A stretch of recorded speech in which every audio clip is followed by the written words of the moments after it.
রক্তের মধ্যে হচ্ছে গণতন্ত্র হত্যা এবং একদলীয় কর্তৃত্ববাদ। এদের রক্তের মধ্যে, ব্লাডের মধ্যে আওয়ামী লীগ।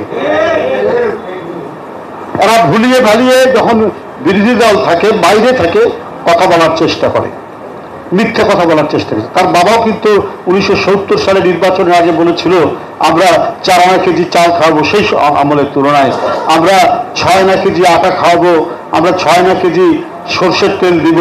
কিন্তু তার পরিণাম দেখেছে, মানুষ আম গাছের পাতা চিবিয়ে খেয়েছে, মানুষ কলা গাছের পাতা চিবিয়ে খেয়েছে তাদের শাসন আমলে।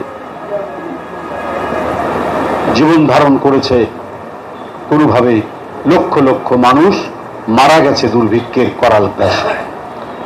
এই সময় এরাই এইরকম কথা বলতে পারে। এরা মিথ্যা কথা বলে ক্ষমতায় এসে ওরা ক্ষমতা গ্রাস করে প্রথম যে কাজটি করে নিজের পরিবারের আর্থিক উন্নয়ন। এই পরিবারের আর্থিক উন্নয়ন করতে গিয়ে টাকা তো দেশে রাখা যাবে না।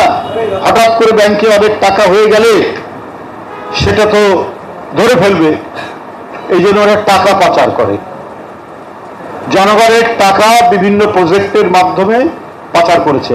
28 লক্ষ কোটি টাকা 16 বছরে শেখ হাসিনা এবং তার বসংবদরা, তার আত্মীয় স্বজনরা, তার দলের লোকরা পাচার করেছে। এরপরেও কোনো কোনো দল একটু মৃদু কণ্ঠে বলেন যে আমরা ওদের সব ক্ষমা করে দেব। ক্ষমা করলে আপনাদের বাঁচাবে? আপনারা বিএনপিকে বেকায়দায় ফেলার জন্য আন্দোলন করেছিলেন, তাদের সাথে 94, 95, 96। তার পরিণতি কি হয়েছে?